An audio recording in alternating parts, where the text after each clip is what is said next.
Sérieux des choses, ce sont des bouffons et c'est une très bonne chose.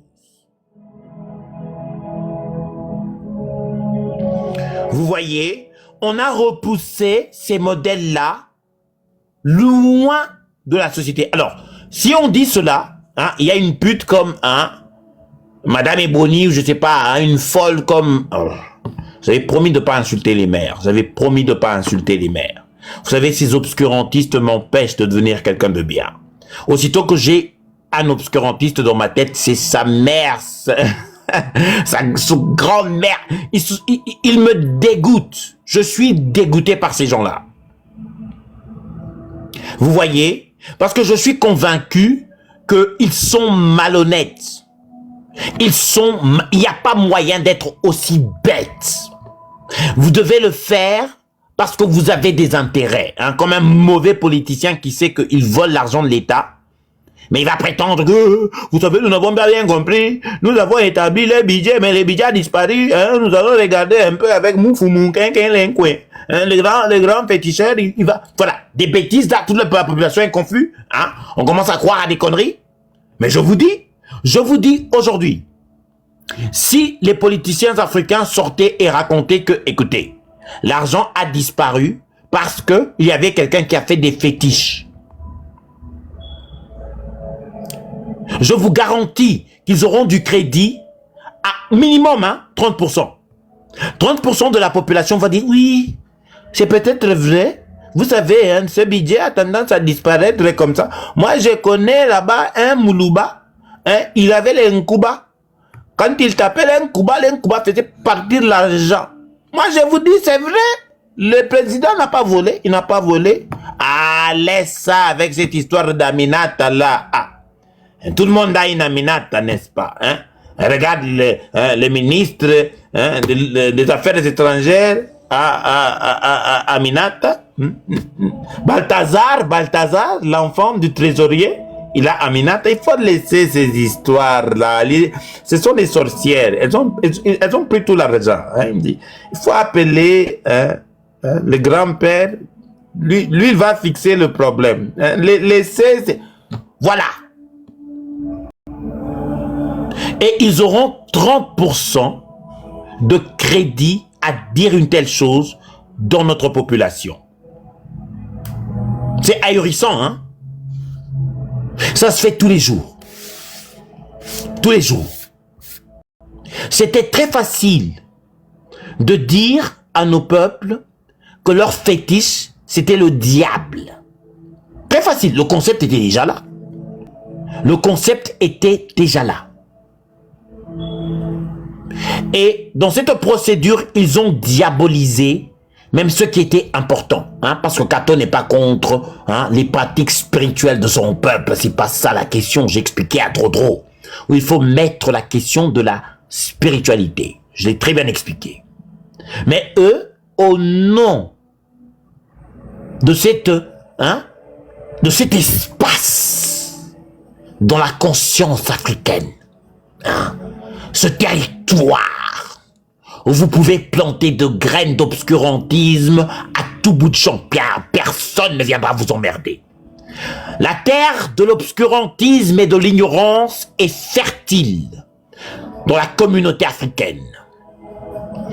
Il y a il fallait pas couper les commentaires, j'ai vu quelqu'un qui se touchait la tête. Monte ici et viens nier ce que je dis, tu vas voir. C'est fructueux.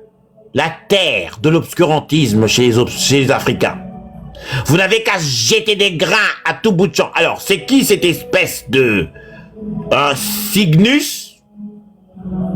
Signe de l'œil du Dao.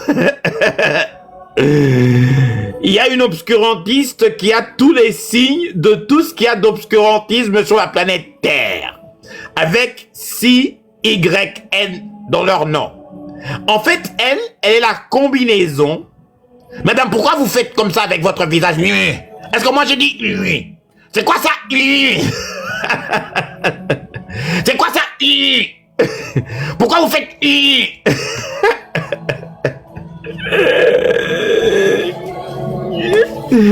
C'est grave ça, c'est grave. Hein? Je suis en train de parler, ils sont en bas comme ça, les obscurantistes. Vous voyez, ils me montrent leur visage comme ça, hein, avec leurs narines là. Il faut qu'on vous tue. Poto la bam, tuez. Voix d'éveil, tuez. Kunta, coupez les couilles. Ebony d'éveil, torturé, tué. Elisabeth Dalla, liée par les chevilles, noyée.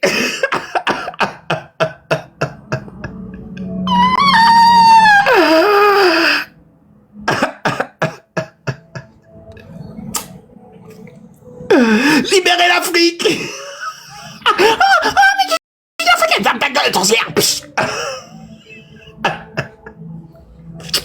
Il faut pas me mettre au pouvoir, je vais faire des dégâts, hein. Aussitôt que j'arrive au pouvoir, je vais changer mon nom, hein. Aussitôt que j'arrive au pouvoir, je vais me faire appeler Léopard. Tous ceux qui me disent bonjour, dire bonjour Léopard. Oh, bonjour. Est-ce que vous êtes un obscurantiste? Exécution sommaire de tous ceux qui ne peuvent pas résoudre une équation de premier degré. Et comme bonus, les intégrales et les dérivés. On va commencer par toi, sorcière. Tu as tout incomplexé. Le catalogue. Faut pas la bloquer, je vais la noyer, cette sorcière. Ils vont aller dire que Kato a dit qu'il faut purger les obscurantistes. Vous avez intérêt à croire que je suis sérieux. Je vais vous purger. Hein? Je ne plaisante pas. Il faut prier que je n'arrive pas près du pouvoir. Moi, près du pouvoir, vous vivez dans la terreur. Il y aura des équations par prix. Vous essayez d'avoir un prêt de banque. On va vous donner un test d'algèbre. Ça sera pire que la Chine, hein? Et si vous échouez, il y aura des niveaux de torture. J'ai même des niveaux, hein. J'aurai un niveau de torture, hein, un niveau de torture très spécial que j'appelle torture Ndala. Torture Potolabams. Très bien, hein, très bien conçu. Pour punir, hein. Le protos.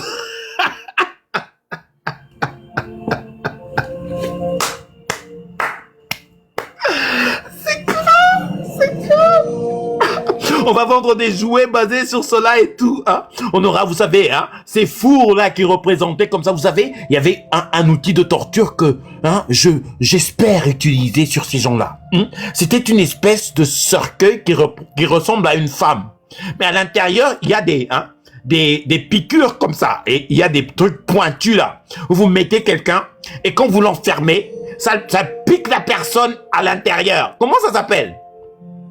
Hein, je dois quand même vérifier, hein, le bon travail que l'Inquisition a fait. Hein. Je vais aller voir, hein, sur les outils de torture. Hein. Je voudrais quand même avoir quelques idées que je vais préparer pour ces obscurantistes quand je serai au pouvoir. Hein. Obscurantiste, hein, coupeur de doigts, hein, le protosé.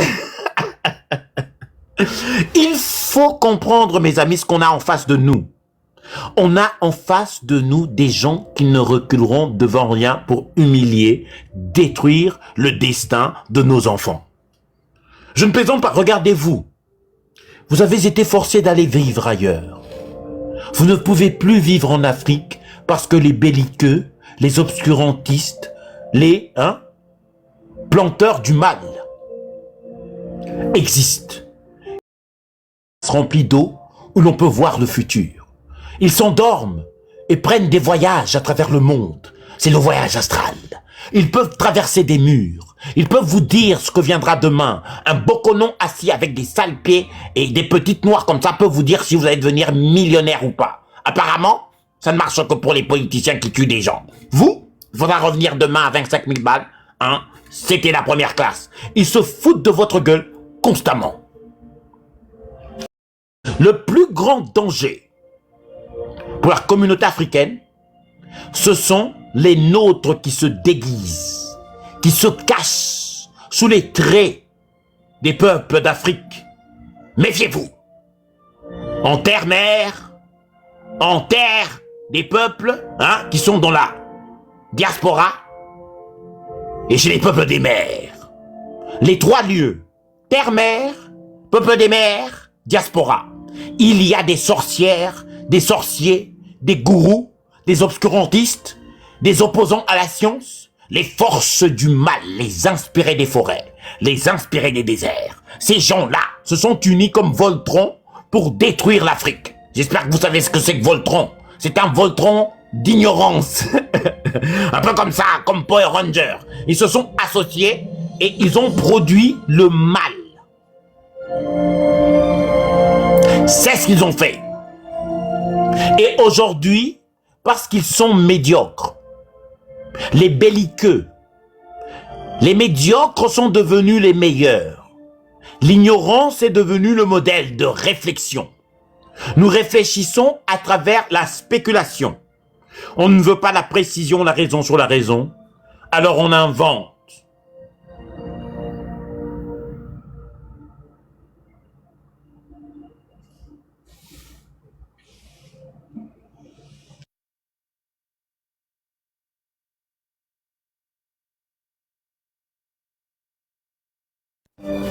Elle invente.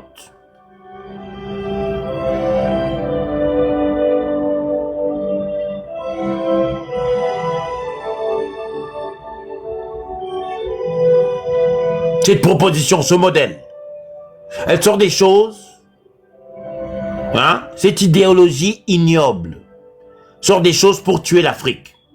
Ne venez pas vous fâcher contre moi, posez-vous des questions sérieuses. Parce que, je vais vous dire une chose qui ne semble pas être évidente. Ce que les gens pensent, que l'identité, surtout dans le modèle proposé par Drodro, la salope de voix d'éveil, coiffe de poulet, mamie ou je sais pas qui, ou d'autres des yéyé, par exemple yéyé, hein, yéyé, c'est une autre conne comme ça, hein, qui a trop d'air entre les dents et qui arrête pas de chialer, Camille d'abord, ces gens-là, pour eux, l'identité, c'est cette chose qu'ils ont construite dans leur tête, qui vit hier, aujourd'hui et demain. Il n'y a pas de plasticité dans l'identité avec ces gens-là. Vous avez compris? Il n'y a pas la considération de la plasticité. Pourquoi je vous dis ça? Parce qu'une génération doit regarder ses difficultés, doit regarder ses défis à elle. Vous n'êtes pas là pour combattre pour le droit des chiens ou le droit des chimpanzés ou pour libérer l'Afrique et lui donner l'indépendance. C'est pas ça votre combat, ou du moins pas dans le sens de Lumumba. Votre combat à vous, il est différent. Vous avez compris? Et les détails qui structurent et construisent ce combat, c'est ça l'identité de votre génération.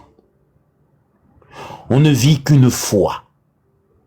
Si vous allez, un tant soit peu, restituer à cette communauté qui a beaucoup perdu quelque chose, pendant votre passage ici, un passage très bref, au moment de la naissance, à l'heure où vous sentez le toucher des rayons du soleil, où vos yeux pour la première fois, dans la difficulté de saisir l'information à travers votre système oculaire, perçoit la lumière, vous êtes conscient du trépas. Le trépas est là. Au moment où vous êtes né, la courbe tourne vers une pente qui se dirige vers le bas. L'entropie. Vous allez mourir. Vous avez compris? Est-ce que quelqu'un peut me bloquer? Y a un débile qui vient d'entrer dans mon live et qui pense que ici se balade sa pute de mère. Oh, j'ai promis de pas insulter les mamans. Bon, allez, est-ce que vous pouvez m'enlever le débile là qui est en train d'écrire les choses de... Je sais pas où il les a sortis. Monsieur, il faut que vous tatouez ça sur les fesses. Ce sera plus impressionnant. Hein. Allez voir votre petite copine la prochaine fois, avec tous ces mots-là sur votre dos, sur vos fesses, hein, et peut-être entre les fesses. J'espère que ça va bien faire mal, pendant qu'il va essayer de vous tatouer tout cela. La science fait beaucoup de mal aussi. Il faut savoir équilibrer les choses, abandonner toute sa tradition. Mais voilà, regardez une fausseté. Hein. Nous avons ici l'exemple des gens dont je parle. Hein. Ils n'ont pas la plasticité du raisonnement. La science n'est pas dans un seul sens. Non, la science sort aussi ce qui est mauvais.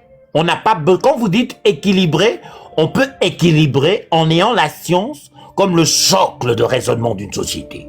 Son devoir, vouloir la greffer avec votre saleté. Vous avez compris? Signe, signe, signe, signe, signe, signe, signe, signe, confusion, signe, signe, signe. Je sais pas comment vous appelez vous, hein.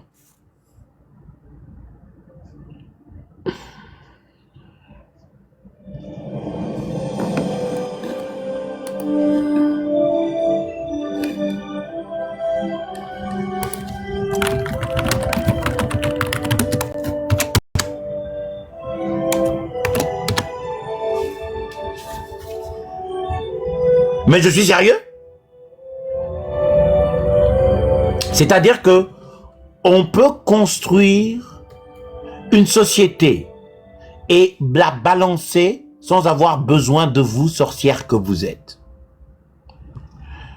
Pour la science, je dis non. Vous avez de la chance que vous pouvez dire non. Sous le gouvernement Kato, dire non à la science, je vais vous couper tous les doigts de la main gauche. Hein, je pense que ça sera très bien comme ça. Hein, toi, viens ici. Tu as dit quoi sur la science? Non, allez.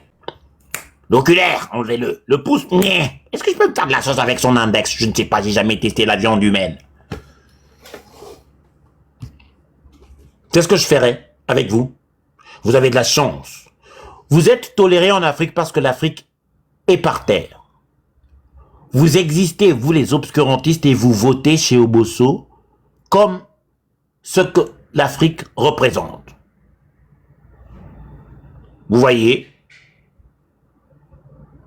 Et si vous ne percevez pas cela comme une indication qu'il est temps de changer de direction, cette plasticité dont je parle, osez vous opposer à toutes les anciennes solutions qui n'ont conduit à rien d'autre qu'à une Afrique qui souffre douloureusement. Et je ne vous parle pas, il faut faire très attention parce qu'il y a des gens qui sont malveillants. L'Afrique a des intellectuels. L'Afrique a des génies. L'Afrique a des gens capables. Mais ce que l'Afrique manque, c'est la culture scientifique. Et elle manque dans le sens de... Elle manque, je ne plaisante pas. Elle a la religion, hein. L'Afrique a beaucoup de religions. Elle a la politique. L'Afrique a la politique et il y a toute forme de partis politiques. Il y a les républicains, il y a les gens dans la démocratie, il y a le parti national, il y a le parti privilégié du président fondateur de la révolution, il y a l'évolution, parti à l'évolution, il y a Basi Batumba, Kabaso, Sonasanzela, il y a le parti des Koulouna, nous voulons tu vives, après elle va violer l'enfant. Il y a le parti, il y a toutes sortes de partis. La politique est là. La religion est là. Qu'est-ce qui manque? Qu'est-ce qui manque? Moi, je vous pose la question. Quel est le seul domaine, depuis l'indépendance, qui n'a pas encore reçu l'influence nécessaire? Parce que tous les autres l'ont reçu. La tradition africaine, Mobutu en a parlé. Voilà. Regardez qu'est-ce qui est négligé. Regardez. Hein, si Dr Percier était là, il pouvait nous faire une rendition du discours de Mobutu sur l'authenticité. Donc l'authenticité existe depuis l'indépendance, on parle de la tradition africaine. La religion, depuis des millénaires, elle est sur le continent africain. Toutes les formes de religion, toutes les formes de liturgie, toutes les formes de tradition que vous pouvez imaginer ont déjà existé en Afrique. Qu'est-ce qui manque? Je vous pose la question. La physique nucléaire n'existe pas en Afrique. La mécanique quantique n'existe pas en Afrique. L'intelligence artificielle n'existe pas en Afrique.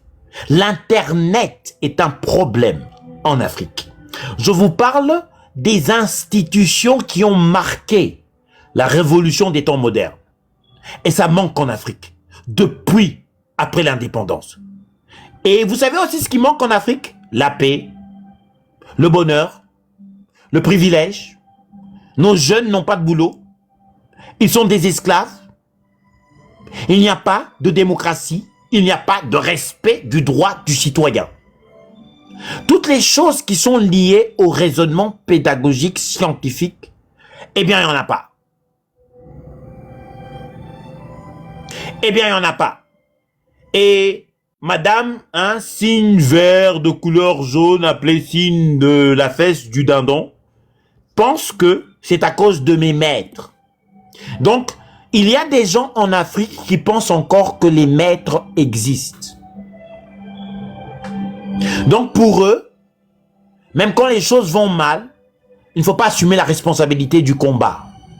C'est à cause de tes maîtres. Admettre l'humiliation, moi je préfère encore qu'on dise c'est notre faute à nous. On peut fixer ça, que d'admettre que vous êtes tellement inférieur que vous êtes des proies. Ce message-là de continuer à dire que c'est les autres, on le connaît, personne ne le nie, mais c'est devenu une chanson qui nourrit la complexité de l'infériorité intellectuelle qui existe sur le continent africain. Et quand je dis complexe, c'est dans le sens de l'individu, les institutions, les choses qui gèrent une société. Tout cela souffre de cet assaut constant dans les lives militantistes où les gogols sont responsables de tout.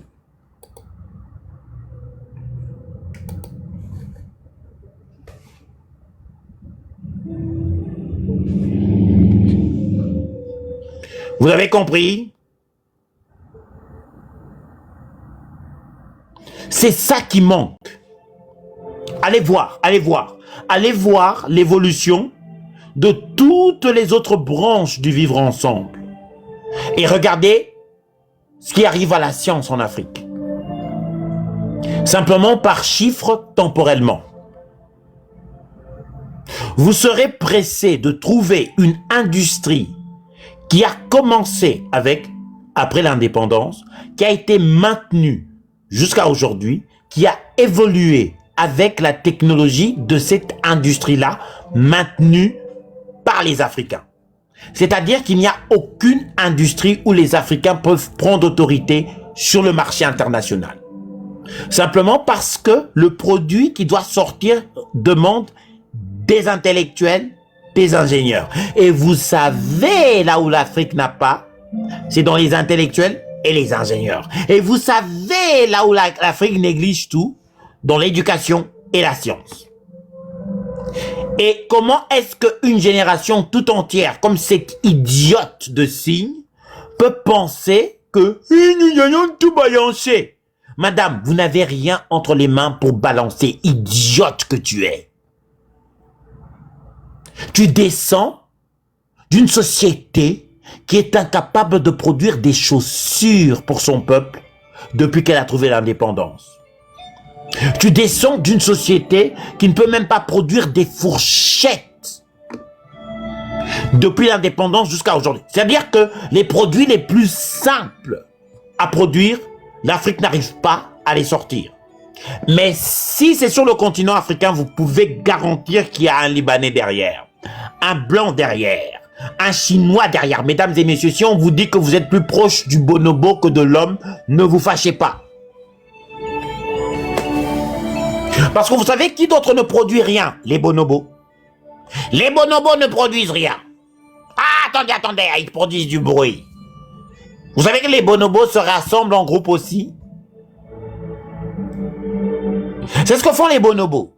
Ils se rassemblent en groupe. Vous savez que les bonobos se massent le dos et sont homosexuels pour élever le stress.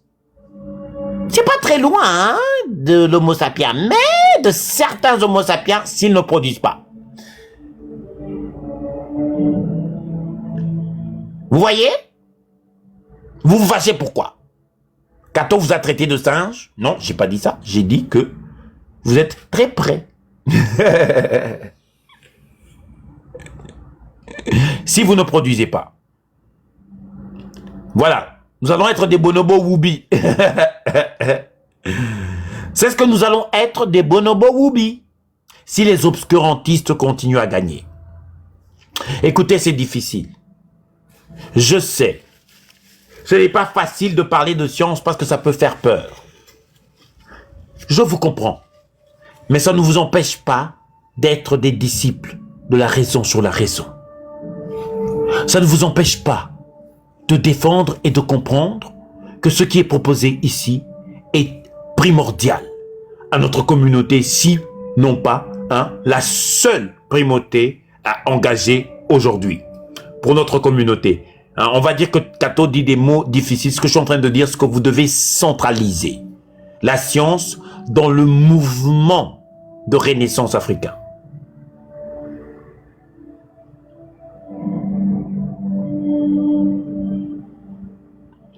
Madame, votre mère là.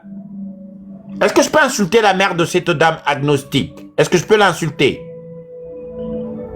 Alors, moi, je voudrais bien laisser le discours à notre cher président maréchal. Ah, je ne raterai pas ça. Beauté à tous les Zaïrois et Zaïroises.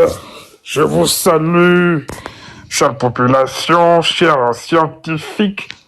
D'abord, j'aimerais dire, je suis tellement déçu de l'attitude et du comportement de la nouvelle génération. C'est d'un triste d'entendre des jeunes. Nous qui avons vécu, moi personnellement, je suis né dans les années 30. J'ai connu la guerre, j'ai connu les difficultés jusqu'à l'indépendance. Franchement, il faut le dire, la jeunesse africaine va mal. Elle va plus mal que quand je l'ai laissée en 1997, pour ne pas dire 97. C'est vraiment dur. Aujourd'hui, ils viennent nous dire dans un discours complètement performatif que l'Afrique doit renaître de ses cendres, l'Afrique a été dépossédée de sa tradition, mais ils ne connaissent pas très bien l'histoire. Moi-même, j'ai pratiqué les traditions, tout en étant chrétien à la fois. Nous avons eu les Africains au Bénin qui pratiquaient les traditions, c'est mal méconnaître l'Afrique. J'ai mis en place l'authenticité. Qu'est-ce que je voulais dire par là? L'authenticité, c'est que je concevais très mal que nous, en tant qu'Africains, Bantous, Zaïrois, je porte un nom d'un juif. Vous connaissez un juif qui porte un nom Bantou? Présentez-les-moi en Israël, ça n'existe pas. Pourquoi devons-nous forcer, nous, les Africains, à porter des prénoms juifs? Mes ancêtres ne s'appellent pas Marie ni Joseph. Je préfère pas m'appeler Seko. Je préfère appeler des gens porter des noms zaïrois. C'est comme ça que j'ai mis en place l'authenticité, le retour aux valeurs africaines. Telle doit être la chose et tel doit être le combat. D'ailleurs même, certes j'ai mal fait le truc, mais au départ, qu'est-ce que je disais? Je concevais très mal que un Zaïrois qui vit dans son pays, il consomme de la boisson, des produits qui sont institués par des Occidentaux qui installent leurs usines et qui le vendent aux Zaïrois eux-mêmes. C'est pour ce que là j'ai pratiqué la nationalisation. Malheureusement, je l'ai confié à des incompétents et ça a donné ce que ça a fait. Oui, c'est une erreur, mais j'aurais dû faire mieux que ça. Mais comme on le dit, quand celui qui vous arrache votre beefsteak de votre bouche ou de votre main, c'est un homme à abattre. Et c'est ce qu'ils font. Et c'est ce qu'ils sont en train de faire avec M. Kato, qui est en train d'arracher leur beefsteak. M. Percy aussi le fait, M. Nango aussi le fait, tous les scientifiques sont en train de le faire devant tous ces obscurantistes. Il faut le leur dire que c'est ça parce qu'ils sont en fond de commerce. Ils disent ce qu'il faut dire aux gens juste pour les manipuler et obtenir juste des fonds d'eux. Et quand on voit en sorte que les scientifiques viennent faire un discours qui réveille les gens, réveille notre peuple, ça devient problématique. Il faut les abattre, il faut les insulter, il faut les boycotter, il faut détruire leur contenu. Il faut que l'Afrique reste abrutie et qu'il soit obscuranté par les histoires, les contes, les mythes et tout ce qui va accompagner. Il ne faut pas qu'ils aient accès au savoir. Je suis contre. Même si j'ai eu un passé difficile, j'ai terminé ma vie dans de très mauvais termes avec mon cher pays, le Zaïre. Il faut le dire que l'Afrique a besoin de la connaissance, de la science pour pouvoir évoluer. Je suis désolé de vous le dire, moi j'ai vécu à cette époque, Hitler n'était pas noir. Le monde entier n'était pas noir. Nous avons connu la colonisation. Nous étions traités de nègres. Même si j'ai eu des différends avec Lumumba, il était courageux dans son discours face à Léopold II. Et je dis Léopold II, roi Baudouin, excusez-moi. Il a été sincère parce que nous savions ce que nous avons vécu. Nous étions quelques privilégiés, mais nous avons étudié, nous avons vu la Première, la Deuxième Guerre mondiale, ça nous a éveillés. On nous a toujours fait croire que c'était nous les sauvages, mais nous avons vu que l'homme blanc était capable du pire. Il pouvait être pire que l'homme noir en termes de sauvagerie. Hitler en est la preuve. Toutes les atrocités de la Deuxième Guerre mondiale et de la Première étaient la preuve. Ils n'ont rien à nous apprendre. Nous devons apprendre aussi à travers la connaissance qu'eux, ils ont su développer et mettre en place une stratégie réelle pour pouvoir ressortir l'Afrique de ses cendres. Aujourd'hui, certains pays essaient d'avancer. Mais pourquoi dénigrer toujours? Pourquoi insulter les personnes qui vous apportent de la science? Vous avez besoin d'eux. La Chine est un bon exemple. Mao Tse-tung n'était pas tendre avec moi. Cet individu, je me rappelle bien, il m'a dit face à moi, dit que oui, j'ai instauré des rébellions pour pouvoir attaquer ton pays. Parce que moi, j'étais avec les alliés. C'est des guerres d'influence, mais lui, sur son terrain, j'ai appris beaucoup. J'ai appris les mouvements d'ensemble chez lui, mais à part les mouvements d'ensemble, qu'est-ce qu'il a fait de son pays? Regardez aujourd'hui là où ils en sont. Les Américains sont jaloux. Nous, on est là tout le temps. On dit qu'on remplace Saint-Paul sans pas Saint-Pierre. On veut aller dans la tradition. Je suis d'accord. Moi-même, je suis un grand défenseur des traditions. Ne mélangeons pas ça avec la science. On va aller. Non. Si vous continuez, je vais faire appel à tous les anciens présidents depuis le paradis. Nous allons venir hanter vos dirigeants et vos chefs traditionnalistes qui vous pourrissent la vie. Moi, je vous préviens, je vais m'assurer personnellement avec le papa God qui est là-bas pour qu'on descende un peu, vous faire un peu de chatouillage. Très bien, je vous comprends. Soyez forts, continuez dans le combat. Hein? Le combat va être dur. Avec ce que je viens d'entendre aujourd'hui sur ces histoires chez Princesse et des gens qui continuent à soutenir ces idées, il faut les combattre de fond. Il faut les prendre sur des terrains neutres. Comme ça, ils n'ont pas le pouvoir du bouton. Des individus comme GTR qui demandent des certificats pour pouvoir débattre alors que c'est des petits économistes de rien du tout. Un économiste qui vient venir parler des sciences dures, il va toujours sortir l'argument « Je veux ton papier. Oui, t'as publié quoi ?» C'est pas là la question. Je vous le dis que ces individus-là, même des jeunes qui ont juste le bac, mais qui se sont inscrits sur la science, sont capables de les démonter. C'est pas une question de diplôme. Est-ce que tu as la connaissance en science? Est-ce que M. Kato, ce qu'il dit est vrai? Si c'est vrai, avançons. Vous ne savez même pas comment fonctionne un avion. Vous ne savez même pas comment fonctionnent les principes de base en électricité, en électromagnétisme, sur les forces nucléaires. La première fois, Percy a fait un live sur le nucléaire. Pourquoi il était là à défendre l'AES? Il ne comprenait même pas comment fonctionne une centrale nucléaire, ni les enjeux en termes de coûts de maintien. Et les gens se sont rendus compte que, mais c'est pas quelque chose qui va dater d'aujourd'hui. Comment on est aussi bas dans la connaissance scientifique? Comment on est aussi bas dans l'ignorance? Le peuple africain doit avancer. C'est ce qui doit être fait.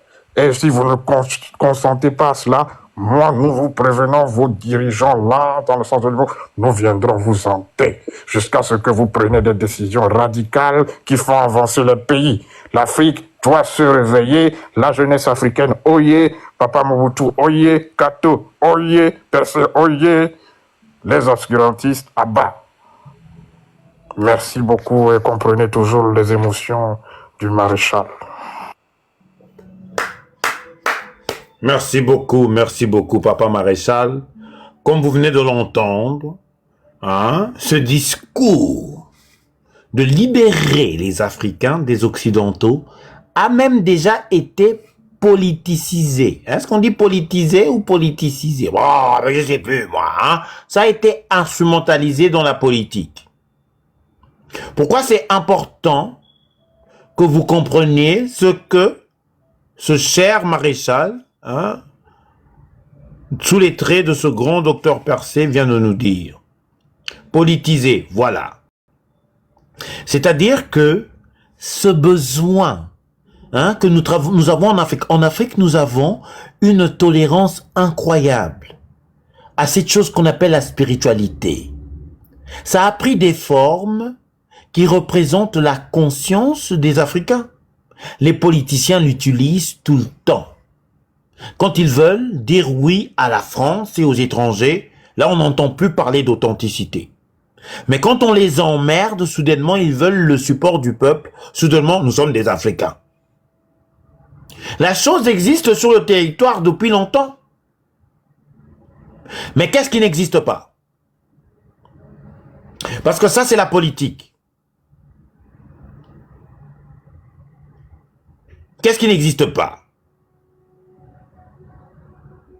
Non. Tapotez Maro si vous n'avez pas la réponse. Ne soyez pas là assis à ne rien faire. C'est incroyable. Tapotez, Maro, tapotez. Ce bateau n'avance pas aujourd'hui. Je ne sais pas pourquoi. C'est peut-être qu'ils ne sont pas motivés, ces gens-là. Des fois, je me pose des questions. Quand nous naviguons tous ensemble ici, j'espère, dans ces océans complètement difficiles, si vous vous rendez compte de ce qui se passe, j'espère que vous ne pensez pas que c'est simplement un moment de distraction, que vous êtes là comme ça à écouter une radio ou une voix, la voix de Cato, et qu'il n'y a pas de message, vous vous trompez. C'est grave. En plus, vous vous fâchez. Vous pensez que ce qui est dit ici n'est pas important? Vous pensez que ce que nous faisons ici n'espère pas vous voir agir?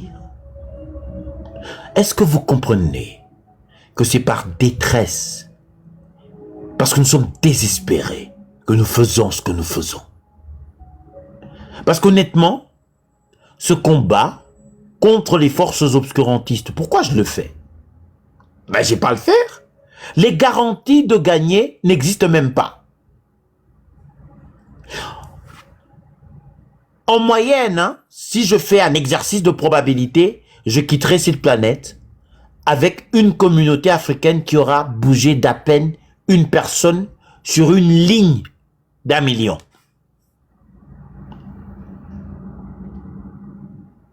C'est ça. C'est ça, si nous quantifions ce que moi, docteur Percé, nos stress, hein, Madame Mamie, hein, les chevaliers de la raison, hein, Ultimetex, Madame Résilience, Madame Sissi, Loulou, tous ceux qui sont là, si vous combattez pour la raison sur la raison, eh bien nos chances sont très minimes. Et l'échec est presque garanti.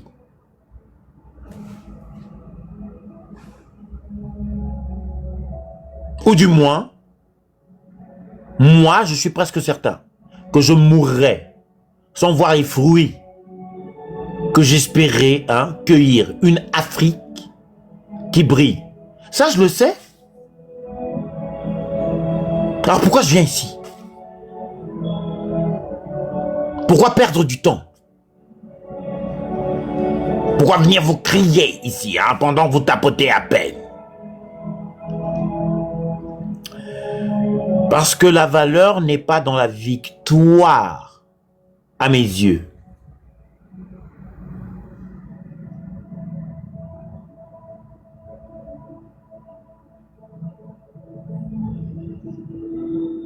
C'est pas ça la valeur de ce que nous faisons.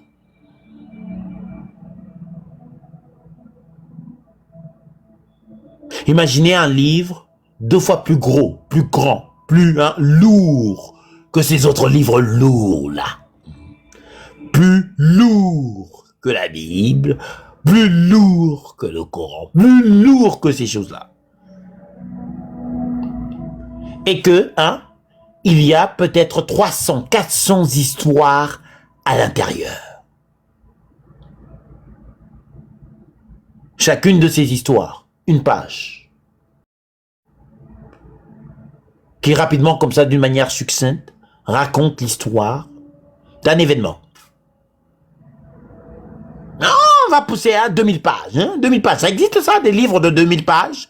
2000 pages, un bouquin. Et chaque page est une histoire. Moi, j'ai la certitude qu'il n'y a pas de tapis rouge à la fin. Il n'y a pas de victoire dans le sens de voir les fruits finaux d'une société qui aurait accepté la science. Ça n'existe pas. Et que quand je viens ici tous les jours, je ne fais pas 500 personnes. Je fais maximum quoi? 50? Même.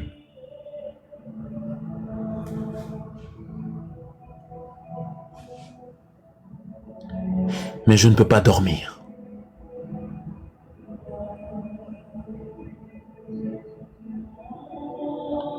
Je ne peux plus regarder et me taire. Il y a quelque chose en moi. Voilà, nos stress, voilà. C'est ça. Ça se passe là-bas dans la conscience.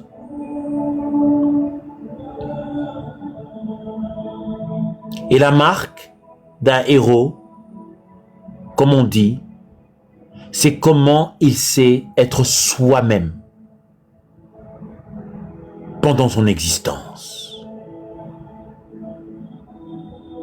Cette capacité-là de vivre honnêtement, authentiquement, à se regarder dans un miroir, ça, cette chose-là, ça vous donne l'identité. Et je sais que dans ma communauté, cette identité est négligée, est persécutée, est attaquée. Elle est attaquée de plusieurs façons. Nous savons tous. Vous êtes de cette communauté, vous l'avez senti quelque part, dans le temps, dans l'espace.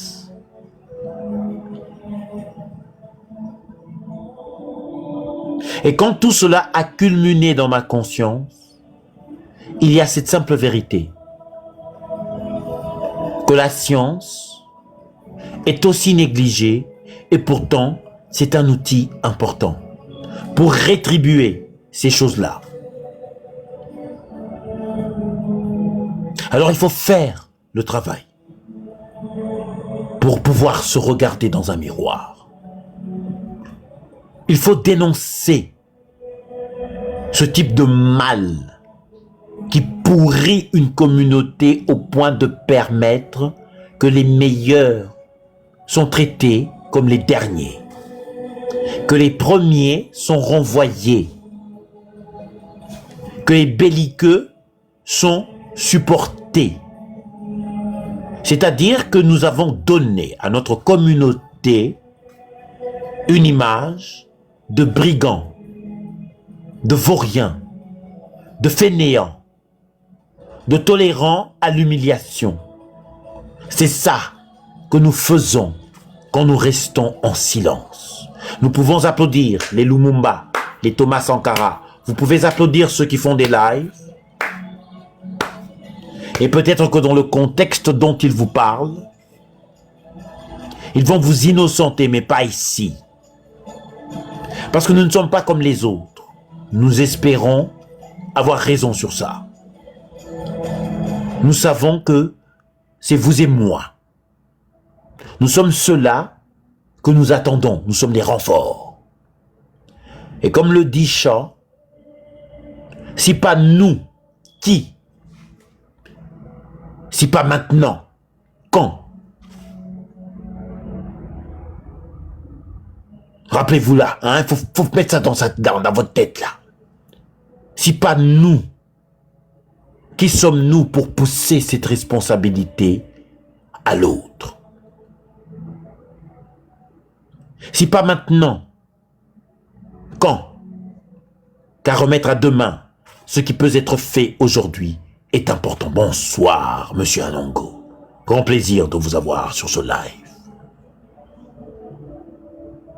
Vous avez compris, si pas nous, qui sommes-nous pour pousser ce combat à la génération qui vient? Car nous connaissons les prix que nous avons eu à payer avec une Afrique qui néglige sa science, qui, comme ça, piétine son éducation, qui est prolifique dans tout sauf cette fibre centrale à la civilisation.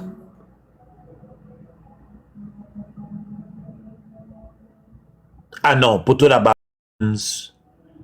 c'est vraiment le Jafar de l'ignorance et de l'imbécilité. Le seigneur maître chez Drodro, chez la Voix d'éveil, chez Coiffe de Poulet, chez ces gens-là.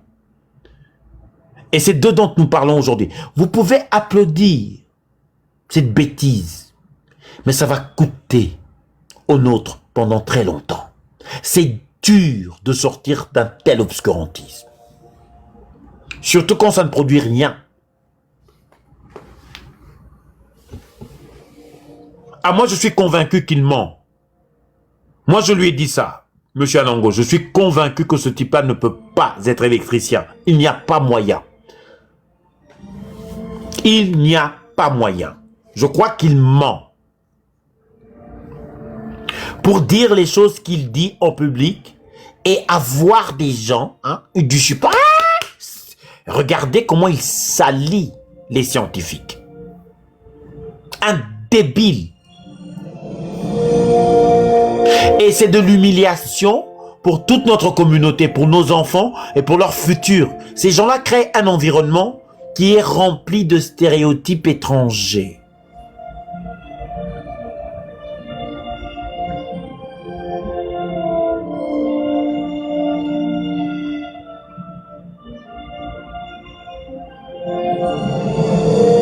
Je crois qu'il s'est inventé, je sais pas.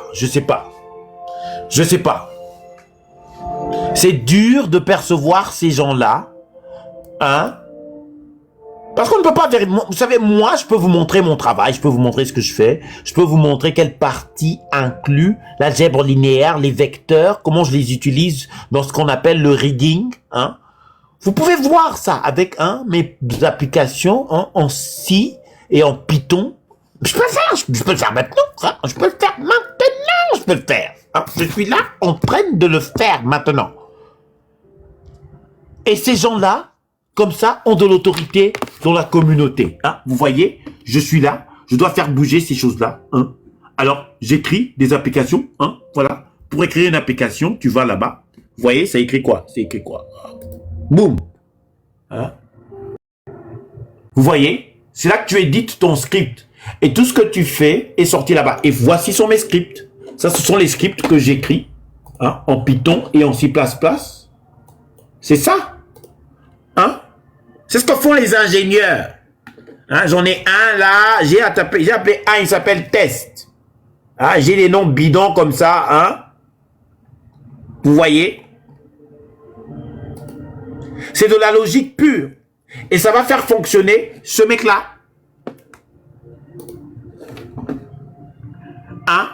Ça va le piller et il aura une belle gueule. C'est-à-dire qu'on peut contextualiser notre travail.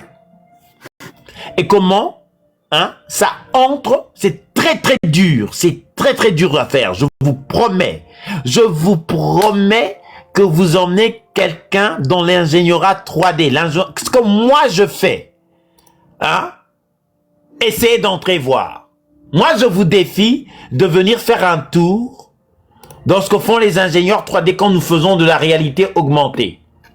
Quand nous vous construisons le VR, le AR et le XR.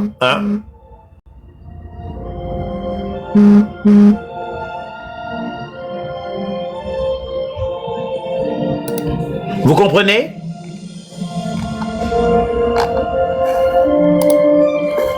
Dernièrement, attendez, je vais vous montrer. Dernièrement, je faisais du travail sur...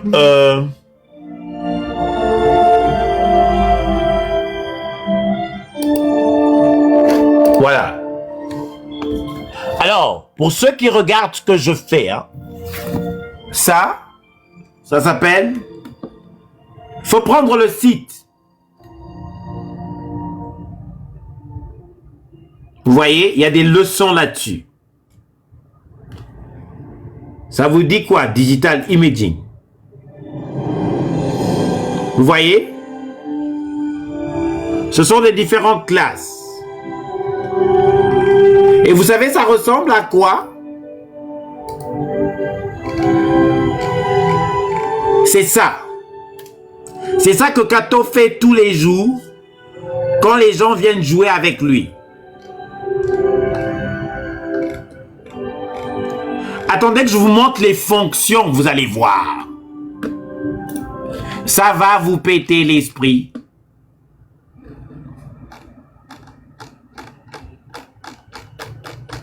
Donc tout ça, c'est ce que tu dois apprendre. Hein? Ce que tu dois apprendre quand tu es en 3D. Alors, la première classe en 3D, hein, c'est on te parle de comment la lumière fonctionne. Attendez, on va voir. Quand tu fais du ray tracing, ce que ça veut dire.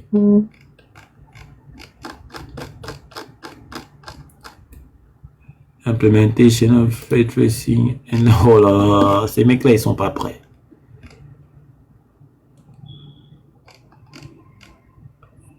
Vous devez toujours coder. Hein. Chez nous, il y a du code partout. Hein, ça, par exemple, ça vous parle de comment créer.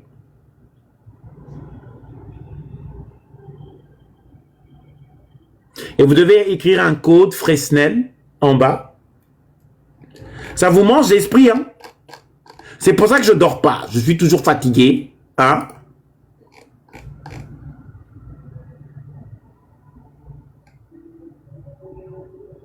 Ça, c'est un rétréceur. Hein? Ça s'appelle un rétréceur. Et je suis en train d'essayer d'écrire mon propre rétréceur. La majorité d'entre vous ne se rendront pas compte de ce que ça veut dire. Écrire un rétréceur. Ça va faire mal. Mais à la fin, je pourrais produire des images comme ça. Mais regardez ce que je dois me taper comme code. Donc, à l'intérieur, il y a de l'assembly.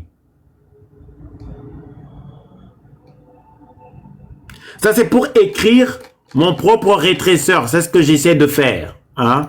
Pour ceux qui sont un peu dans la 3D, écrire ton rétréceur, c'est-à-dire que tu vas écrire une application, d'accord?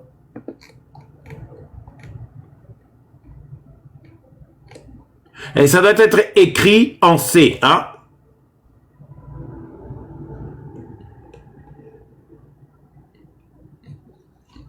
Ceux qui reconnaissent le format 6 places, vous voyez, ST, AND, et vous devez utiliser Clang aussi. Bon, hein, je ne vais pas vous emmerder avec tout ça. C'est très technique. Alors, vous imaginez un JTR ou un poteau la BAMS qui me remet moi en question et qu'on va dans le combat de ce que l'on fait quotidiennement.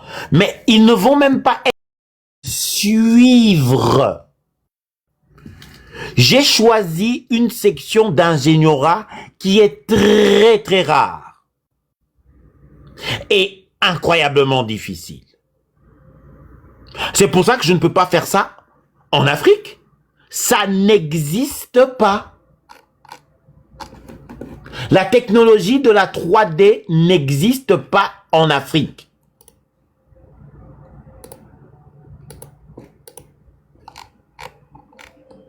Je ne plaisante pas. Quand je vous parle des systèmes oculaires, je vous parle de comment la lumière fonctionne, je vous parle de l'exemple d'une pomme. Ça vient de là.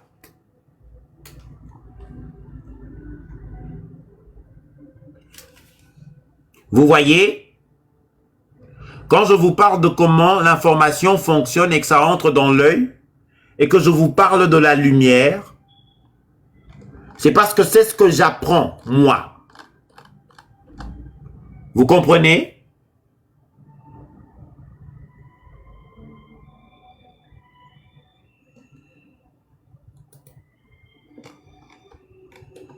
Et voici ce que l'on utilise en 3D.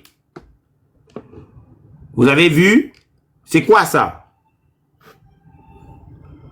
Pour déterminer la position d'un objet en 3D, vous devez comprendre vos matrices. Vous comprenez pourquoi je ne parle que de algèbre linéaire, que je parle de points, d'espace? C'est mon éducation. Je ne viens pas vous emmerder quand je vous parle d'espace. Quand je vous parle d'espace 3D et comment ça fonctionne, c'est mon éducation.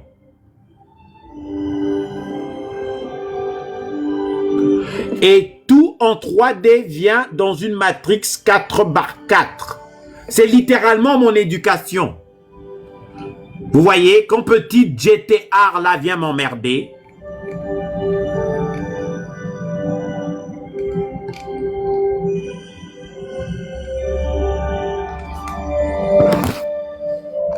vous comprenez? C'est mon éducation. C'est ce que quand je vous dis que je suis ingénieur 3D, c'est de ça que je vous parle.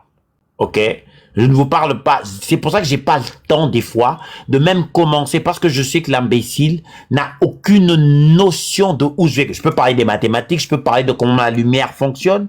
Quand je vous parle de comment la lumière entre dans votre œil et que ça fonctionne jusqu'à un signal électrique dans votre système cérébral, c'est parce que j'apprends ça comme métier. D'accord? Pour ceux qui veulent savoir ce dont je parle, parce que les gens m'emmerdent, hein? Les gens viendront vous dire, votre Kato là, quel est son crédit? C'est ça. Voici le site. Prenez bien le titre. Et ça écrit, Welcome to Computer Graphic. C'est ça la 3D. Et allez vous amuser. Croyez-moi, vous avez de la matière. Quand vous allez entrer dans le ray tracing, vous allez lire l'heure. Vous allez lire l'heure. Vous allez lire l'heure. Il faut être bien avec la géométrie, hein.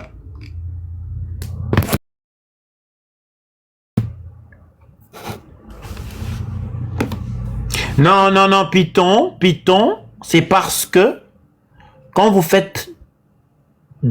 êtes ingénieur 3D, hein, ça c'est pour tous les ingénieurs, Python est une langue non seulement facile à intégrer, hein, avec les autres API, hein, dans les fonctions graphiques. Ça aide beaucoup, surtout quand vous faites des rendus. Mais si vous avez besoin de puissance, c'est C#. Alors vous avez des petits clowns là-bas qui viennent parler, qui viennent emmerder les gens. Le nom du site, il est là, hein.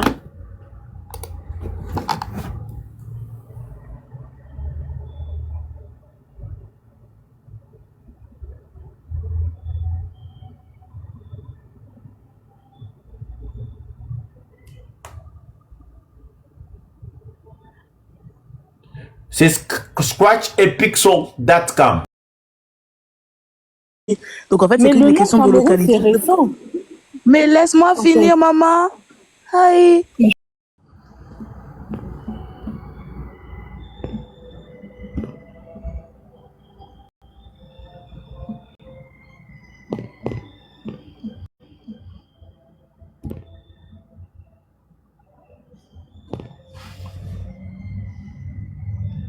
Et vous allez voir, beaucoup de gens vont venir. Oh, Kato, ceci. Kato, tu n'es pas un scientifique. Kato, et je les regarde, je dis, mais je sais que, dans ce débat, on va perdre du temps parce qu'il ne va pas répondre, à ce que c'est que l'ingénierie 3D. 2, si on entre dans mon domaine, tu seras complètement perdu. Tu ne vas pas comprendre pourquoi nous utilisons les matrices, les vecteurs, les espaces, les formes, pourquoi nous les déformons, pourquoi nous écrivons des applications. Donc c'est des gens comme ça, des petits idiots, eux ils vous montrent rien du tout, Hein? Ils viennent ici pour vous montrer peut-être de la thune ou je sais pas quoi. Moi, je vous montre le travail exécuté. Et l'avantage de ce que moi je fais, ce que mon travail, vous pouvez le voir visuellement. Et d'habitude, c'est tellement bien fait que vous pensez que ce sont des gens qui dessinent. Mais asseyez-vous sur une chaise et allez voir sur ce titre que je vous ai donné ce que Kato fait. Vous allez voir. Il y a très peu de compagnies dans le monde qui sont capables de produire les applications que nous utilisons. Maya, à lui tout seul, si vous ne l'achetez pas comme un étudiant, vous l'achetez à 5000 balles. La majorité des applications que j'ai, allez voir le prix de ZBrush, allez voir le prix de Maya, hein, en tant que contracteur, allez voir le prix de Nuke, allez voir les prix de ces choses-là. Donc, il y a des gens qui viennent parler, parce que c'est nourri par l'ignorance que nous avons dans notre communauté. Et ça, mesdames et messieurs, moi, je m'en fous s'ils m'attaquent. Mais ceux qui me désolent, ah bien, c'est ce qu'ils font. Cette tentative de salir la science parce qu'ils ont été humiliés. Et ils n'arrêteront en rien. Et nous allons les combattre, j'espère, vous et moi.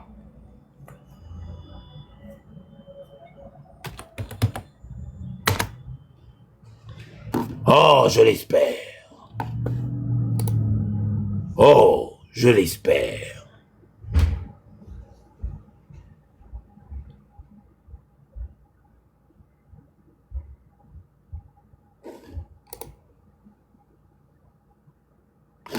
Petite information en plus, hein, Autodesk, c'est cher, mais c'est les meilleurs logiciels qui existent sur le marché, notamment dans le domaine de la conception en 3D. Aujourd'hui, il faut savoir que la 3D, elle est utilisée non seulement dans le cinéma, mais aujourd'hui, on l'utilise dans plein de domaines, notamment l'ingénierie civile, l'ingénierie électrique, l'ingénierie des réseaux climatiques. Il y a des logiciels de conception qui existent, notamment Rhinos aussi, qui a été intégré maintenant à Autodesk, qui permet de faire de la modélisation sur Revit. Revit est un logiciel de conception de bâtiment, tout corps intégré. On peut concevoir presque tout ce qui est construit dans un bâtiment à l'intérieur. Il y a aussi Civil 3D, qui est conçu pour pouvoir faire les routes. Il y a des logiciels de calcul que Autodesk a développés pour faire des calculs de structure tels que Robot qui fait exactement cela. Il y a le logiciel phare de base d'Autodesk à la base, c'était AutoCAD, donc qui a été racheté, qui permet de faire des dessins en 2 dimensions. Bon, ça fait de la 3D, mais principalement c'est faire des dessins en 2 dimensions en plan. Il y a aussi dans le domaine de l'aviation ou de l'aéronautique, là c'est CATIA qui est principalement utilisé, surtout en industrie pour les formes très complexes avec des détails techniques. Il y a un logiciel CATIA qui est utilisé pour faire des descriptions en détail, pour pouvoir modéliser des pièces d'usine et d'ingénierie. Et tout ça, c'est un travail scientifique. C'est pas du dessin d'enfant. C'est des trucs qui sont très, très, très détaillés à mettre en place. On développe aussi des applications comme des API au moyen de C#, comme il l'a dit. Par exemple, si vous voulez développer des API sur Revit ou d'autres logiciels Autodesk, vous pouvez utiliser C# avec Visual Studio dans lequel vous développez des API à travers des modules avec des bibliothèques qui sont mises à disposition de l'utilisateur pour pouvoir créer de nouvelles requêtes et répondre à certains besoins de l'entreprise. Par exemple, si quelqu'un a modélisé quelque chose et le logiciel lui-même ne permet pas, par exemple, d'exporter les formes géométriques ou bien les volumes, pouvoir calculer le poids et estimer un prix là-dessus, ben vous pouvez développer un API, par exemple, qui va prendre le poids, par exemple, le volume, par exemple, d'un cube qui est en béton, le multiplier directement via l'API fois la masse volumique du béton et fois le prix, par exemple, qui est estimé sur le marché. Donc, via cette API, vous cliquez sur le truc, vous cliquez sur 2-3 boutons, ça vous sort le prix total, par exemple, du bâtiment. Ça, c'est des API qu'on peut développer, par exemple, en parallèle. Et c'est des petits exemples, ce qu'on appelle API. Hein, c'est des petits exemples de développement que vous pouvez faire, et ça, c'est des ingénieurs qui le font, c'est de la science, c'est de l'application, principalement en informatique, on développe là-dessus. Et en informatique, quand on le fait, on a besoin des mathématiques. Les algèbres linéaires, c'est la base. Quelqu'un qui fait de l'algèbre et qui a étudié l'algèbre à l'université, il a une manière de raisonner très rigoureuse. Et ça se voit. Des fois, quand on entend des personnes parler sur TikTok ou même dans la vie réelle, tu t'es dit, lui, là, il aurait dû faire de l'alchèvre pour avoir ce genre de raisonnement, c'est débile. N'est-ce pas, monsieur Kato? Mais bien sûr, mais bien sûr.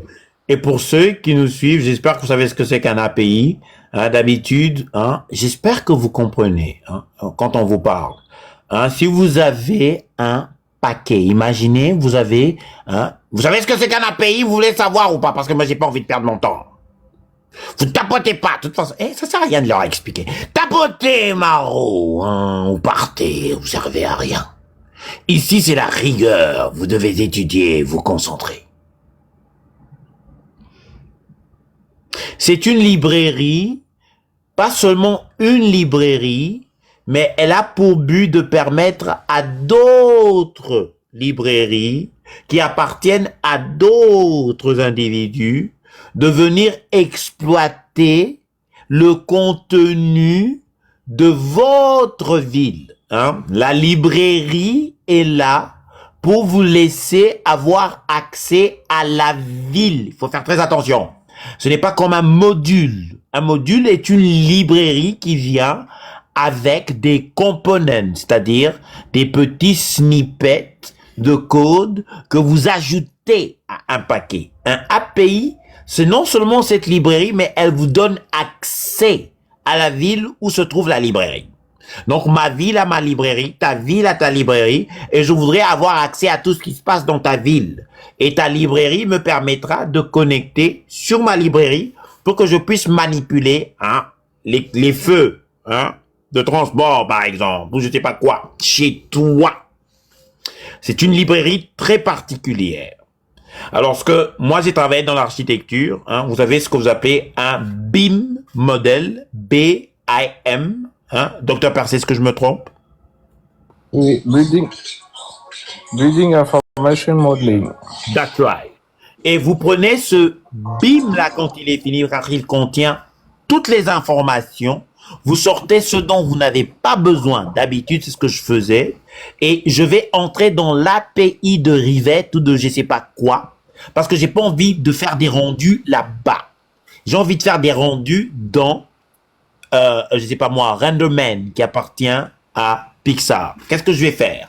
Je vais entrer dans l'application où on a installé Rivet, ou je sais pas moi, et je vais contrôler les facteurs, les variables rendues qui existent en forme de code là-dedans et les conduire chez moi.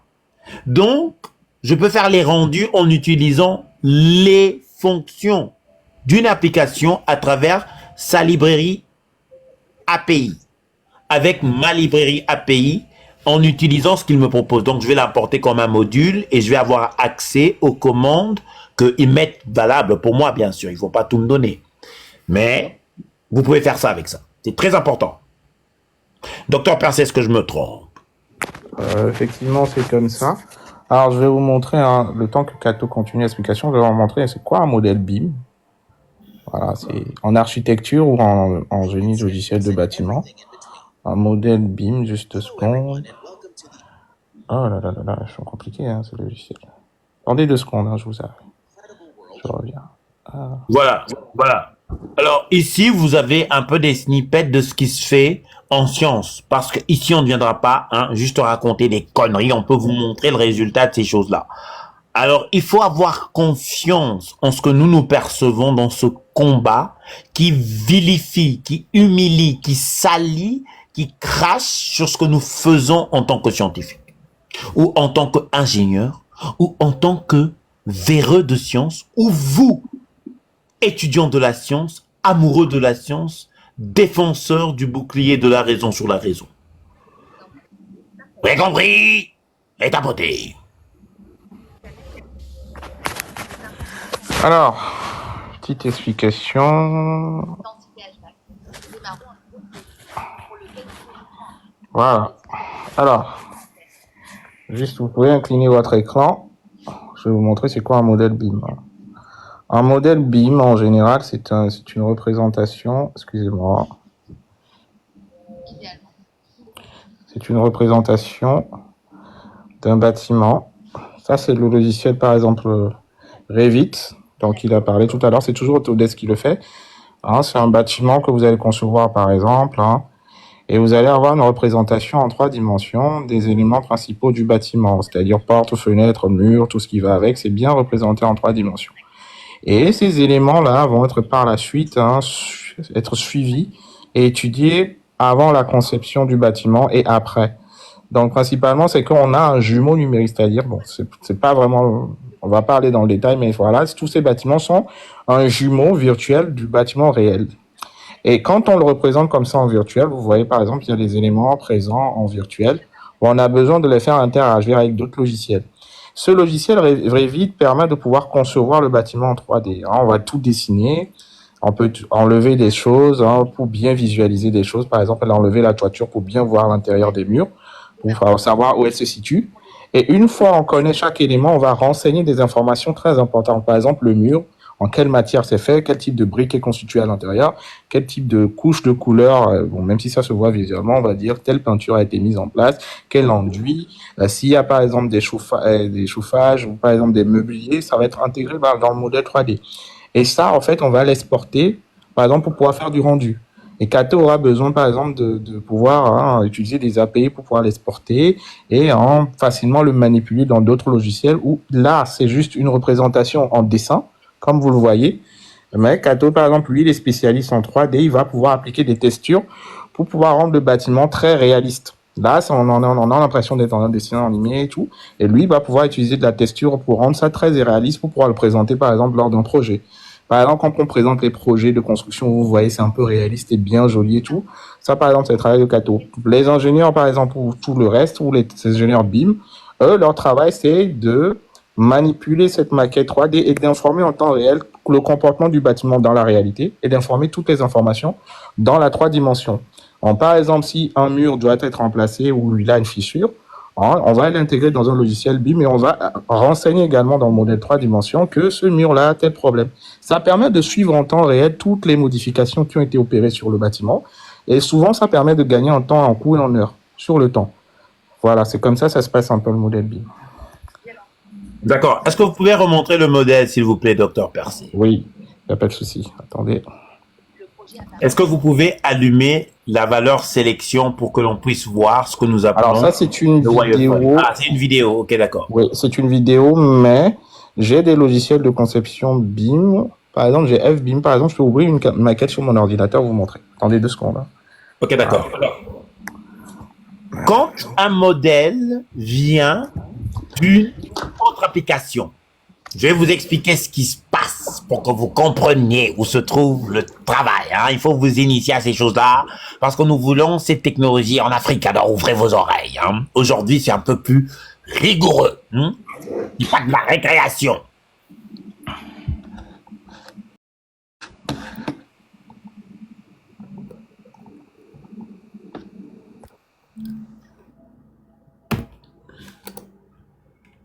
C'est très étrange.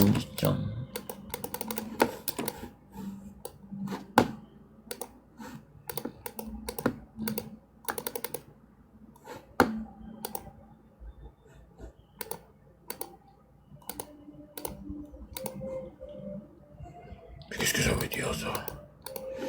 Mais dis pas moi que c'est pas vrai!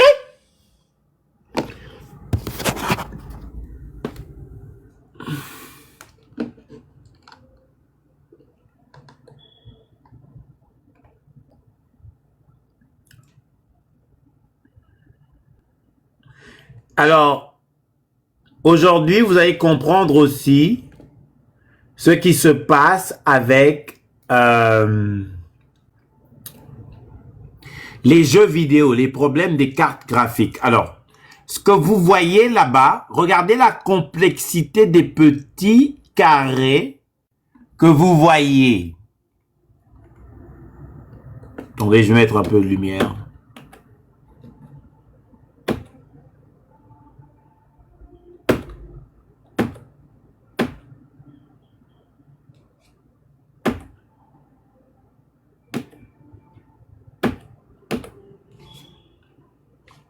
Alors, vous voyez, regardez.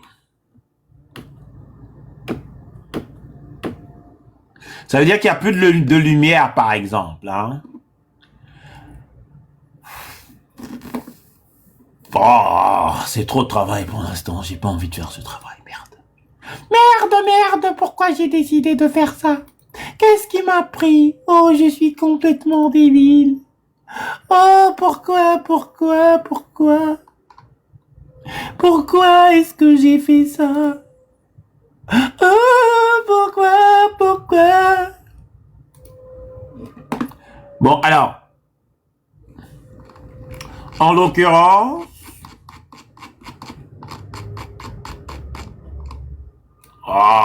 je déteste travailler quand je parle.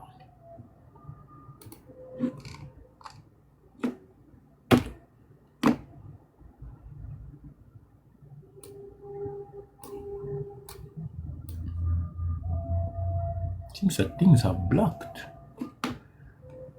Still is blocked.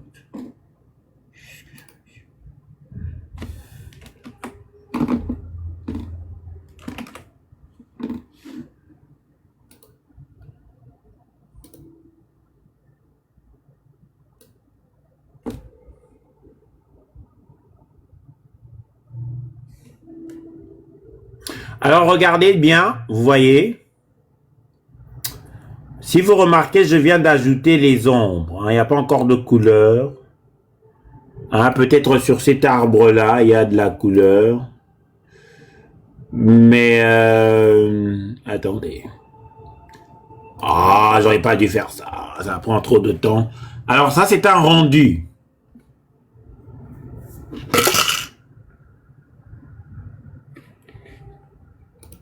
Ce que vous voyez là, c'est un rendu. Et le modèle que Dr Parcé va vous montrer aura ce que nous appelons une tessellation. C'est-à-dire ça. On va vous expliquer. J'espère que Dr Parcé peut... Je pense qu'on devrait faire un live pour vous. Vous voyez, comme ça, on va vous expliquer comment la 3D fonctionne.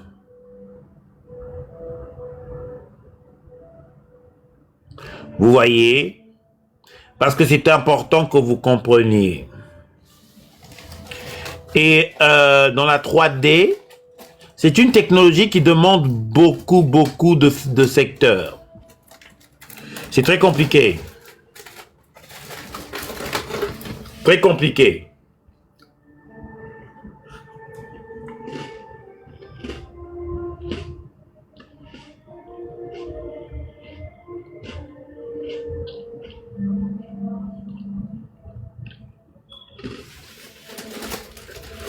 La supériorité éducationnelle.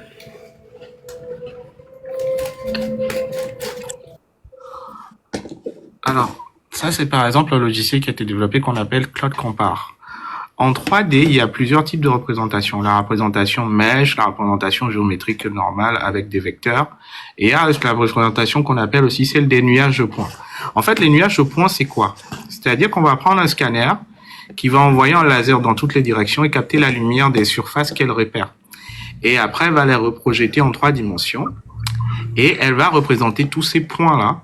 C'est comme des pixels de télé, mais en 3 dimensions. Elle va représenter tous ces points-là dans l'espace et va leur affecter chaque couleur qui a été répertoriée. Donc, par exemple, c'est de la représentation en 3 dimensions. Mais comme vous le voyez, c'est des points. C'est des points dans l'espace. C'est tout petit point. Et chaque point coloré, voilà, comme vous pouvez le voir, chaque petit point coloré a la manière de la couleur réelle qu'elle a eue dans l'espace. Et quand on dézoome, en fait, ça donne ça, ce qu'on appelle un nuage de points. Souvent, c'est sur ça, par exemple, les bâtiments qui existent déjà, c'est sur ces trucs-là, on se base, on va faire ce nuage de points, et ensuite, on va venir dessiner un modèle de bâtiment dessus. Là, par exemple, je suis dans le modèle d'un bâtiment en 3D, et il est en modèle IFC. Il a été fabriqué sous Revit, comme on l'a présenté tout à l'heure. Mon Revit a un problème, là, donc là, je suis dans un logiciel de gestion BIM. Donc, il y a tous les étages qui sont présentés. Un rez-de-chaussée, R+1, la toiture. Et par exemple, si je décide d'afficher quelque part, je peux l'avoir comme je veux. Et chaque élément, par exemple, que je vais sélectionner, supposons par exemple que là, je veux sélectionner ce truc-là. Donc, dès que je l'ai sélectionné, je peux avoir les propriétés. Déjà, j'ai toutes les informations. C'est une fenêtre, un type d'information unique, hein, en fait, qui l'a fabriqué, à quel moment, tout le fabricant, toutes les informations réelles derrière, toutes ces dimensions, hein, le background, hein, plein d'informations dont ont besoin, par exemple, les gens pour l'exploiter. Et au fait, elle va être utilisée par exemple dans un logiciel pour le suivre en temps réel. S'il y a un intervenant ou un gars qui a travaillé là-dessus, toute cette information que le gars qui a travaillé là-dessus va être enseignée. S'il y a la fiche technique de la fenêtre, elle va être enseignée. Et ça, c'est pour tous les équipements dont on a besoin pour pouvoir suivre l'exploitation du bâtiment. On utilise aussi le BIM, par exemple, pour suivre un projet de construction. Il y a un logiciel qu'on appelle Navisworks. D'ailleurs, sur un projet de chantier, on va dessiner le bâtiment comme ça. C'est ce qu'on va construire jusqu'aux fondations. Et on va suivre en temps réel. Quand les fondations seront réalisées, on pourra visualiser en temps réel sur tout le bâtiment existant qu'est-ce qui a été réalisé d'abord et qu'est-ce qui ne l'a pas encore été fait. Donc tout ça permet de suivre en temps réel et de faciliter la vue d'ensemble du projet, hein, de A à Z. Hein, par exemple, si je suis en train d'enlever des trucs, hein, petit à petit, par exemple, là, je suis en train de détacher des trucs, par exemple, pour pouvoir visualiser en temps réel, hein, des trucs que je ne vois pas. Vous voyez, quand je déclic des choses, je peux faire disparaître des choses pour pouvoir bien voir dans le modèle 3D, hein, des trucs importants. Par exemple, pour mieux visualiser, par exemple, un niveau d'étage, ben, je vais juste cacher tous les autres étages et voir le niveau d'étage et voir tous les éléments qui sont présents à l'intérieur. Et si j'ai un élément particulier que je veux visualiser, je le clique. Ça, c'est un domaine d'application. Maya, par exemple, pour ce que Kato utilise, ça, c'est pour faire des dessins animés. Ça, c'est dans le domaine d'application du génie civil ou bien dans tout ce qui est gestion du bâtiment. Génie électrique et tout ce qui va avec. Et ça, on en a besoin énormément dans ce qu'on appelle le BIM, qui est très précurseur aujourd'hui. Voilà. Bon, allez. Alors, la différence technique, ce que vous venez de voir là, ça s'appelle en anglais point cloud. Hein? Alors, vous avez vu une image chez Dr Percé, mais cette image ressemble réellement à ça. Vous voyez, ce sont des points générés pour chaque espace qui représente une surface. Et après, au-dessus, on va générer la texture dans la même méthode. En 3D, c'est différent. C'est pour ça que quand le modèle BIM est fini là-bas, pour faire des rendus qui ressemblent à quelque chose qui est présentable ou je ne sais pas, utilisable dans, je ne sais pas moi, dans une scène ou dans quelque chose, il faut convertir le point cloud en polygone, c'est-à-dire ça. Vous avez compris? Parce que c'est plus facile de travailler avec des pixels sur un carré.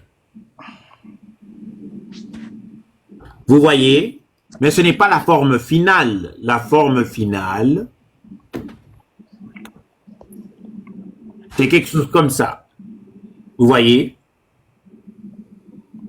Chaque carré doit reproduire une surface petit à petit qui représente un caillou, une maison. Vous voyez? Donc, c'est-à-dire qu'ici, on ne scanne plus. Vous devez construire. Nous avons la méthode scanner, le point cloud, que vous trouvez dans Rivet ou dans ce que vous a montré Dr Percé.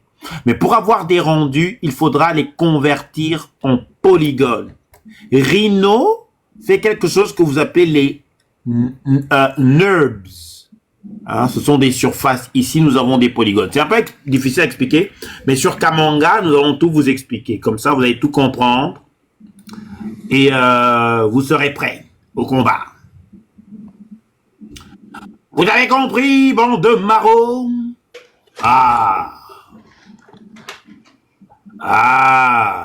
Vous voyez, ça ressemble à ça, essentiellement. Toute l'image sera convertie en ça.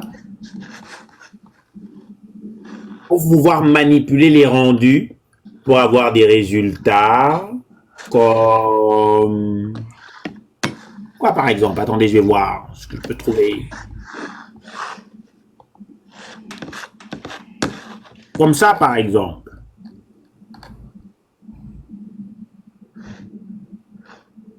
Vous voyez, on va de là à là. Pour que le rendu soit possible, il faudra convertir. Hein, ça, par exemple, ça, c'est un film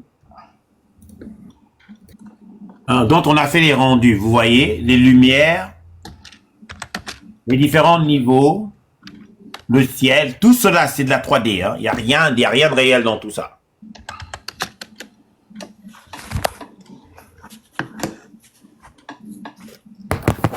Donc, c'est important que vous compreniez comment ces choses fonctionnent parce que ça inclut beaucoup de mathématiques. En tout cas, moi, je suis fatigué. Je crois que je vous ai parlé ce soir. Et je vais essayer de faire un live plus tard. Un mot de la fin peut-être au docteur Percé. Non, ça va, c'est juste qu'il faut comprendre que il y a différents domaines d'application en sciences. Il y a le domaine de la 3D qui va intégrer des mathématiques, de la programmation, hein, aussi de la connaissance sur certaines propriétés de la lumière. Parce que pour faire le scan, bon, via les lidars, hein, toutes les technologies hein, de radar ou bien de lumière infrarouge qui peuvent être utilisées, il y a plusieurs applications qui sont derrière, dont on a besoin de comprendre comment on fait pour avoir un nuage de points, les propriétés des points, comment on va faire pour éliminer le bruit. Tout ça, c'est des règles scientifiques qui existent. Il y a aussi ce qu'on appelle des techniques expérimentales pour pouvoir tester, par exemple, la qualité hein, d'un outil qui est utilisé pour pouvoir cartographier de la 3D. Et il y a toute une méthodologie qui est utilisée pour tester, où on met en compte, par exemple, les expériences de Taguchi. Hein, le plan expérimental, un protocole expérimental qui est basé sur un plan expérimental, c'est de la science. Tous ces trucs-là intègrent hein, une certaine branche de la science, c'était très particulier. Donc il faut arrêter de dire que les gens sont des pseudo-scientifiques parce que ouais, c'est comme ça. Non, il y a des domaines d'application, hein, il y a des trucs. Et d'ailleurs, même il faut savoir qu'un ingénieur, pendant sa formation, il apprend tout, presque tout dans les bases de sciences. Physique, maths, chimie, un peu, si tu as fait la filière maths physique, donc vous pouvez apprendre beaucoup de choses. Et par la suite, hein, vous vous spécialisez dans un domaine. Et ça fait en sorte qu'en tant qu'ingénieur, demain, si vous avez besoin d'applications directes via la physique, ou par exemple Cato, lorsqu'il va modéliser un objet, hein, un comportement d'un objet, il va se baser sur les réalités qui existent dans le domaine de la physique. Quand un corps est en mouvement, il subit quelle loi? Lui, il va utiliser ces lois de comportement-là pour pouvoir les modéliser dans le comportement qui va être reproduit en 3 dimensions, avec des formules mathématiques. C'est de l'application de la science. Et si, par exemple, demain... Si je peux ajouter, nous avons tous les effets, le feu, l'eau. Allez voir la partie effet, ce que c'est, vous allez comprendre. Allez-y, docteur Percy, je vais leur montrer quelques scènes. Voilà, c'est exactement. Donc, on a besoin de la physique et du comportement, hein, des mouvements. Donc, pour pouvoir faire ça, un ingénieur civil, par exemple, comme moi, qui peut être amené demain, même s'il connaît des règles de calcul en physique, on utilise des matrices de conversion, l'équation de Poisson pour pouvoir étudier le comportement d'un mouvement. On peut être amené demain, par exemple, à faire de la modé. Hein, prendre la modé, on peut faire de la programmation derrière. Utiliser aussi tout ce qui est règles et techniques avancées pour pouvoir faire de la reconnaissance. Par exemple, moi, je vous ai montré le BIM, là. Il y a aussi ce qu'on appelle le travail dans les nuages au point. On essaie d'automatiser, par exemple, le passage du nuage au point vers le modèle qui est sur Evit. Et nous, on va utiliser des techniques qu'on appelle la classification de la segmentation de nuage au point, qui sont très poussées, dans lequel la segmentation, c'est quoi? On va prendre le nuage au point à travers des algorithmes bien précis, comme RANZAC. C'est un exemple pour pouvoir détecter, par exemple, les surfaces planes. On peut utiliser du DB-Scan, hein, on peut utiliser du CAMIN, qui sont des méthodes, hein, avec des méthodes qui utilisent des formules mathématiques, qui va prendre un point, va les discréditer pour identifier des surfaces planes, des surfaces sphériques ou des surfaces cylindriques, et va les isoler. Et quand une fois c'est isolé, après on fait de la classification. C'est-à-dire on sait que chaque objet présent dans la scène 3D a été isolé. Mais on veut savoir c'est quoi. On va faire des entraînements peut-être à travers l'IA pour dire que on a entraîné plusieurs points, on sait qu'ils sont représentés comme ça, représentent certaines features. Et donc, si elle représente cette feature-là, il y a forte probabilité que ce soit un cylindre, parce qu'on a déjà entraîné énormément le modèle qui sait reconnaître les cylindres.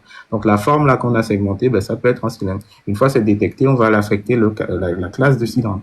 Et une fois tout ça c'est fait à travers un processus bien défini, on peut automatiser directement hein, la mise à jour, par exemple, des scènes de 3D. Par exemple, s'il existe un modèle 3D dans la réalité, je peux venir faire un petit scan, donc avec un scanner qui coûte pas cher, travailler un peu là-dessus à travers un petit processus qui va rapidement faire le travail et on peut faire de la mise à jour dans la pièce en réalité, ce qui permet de gagner en temps parce qu'aujourd'hui, pour pouvoir faire des modifications, s'il y a des modifications dans le bâtiment réel, on le fait dans le logiciel 3D, il faut le faire manuellement. Des fois, ça peut prendre du temps, ça inclut des erreurs.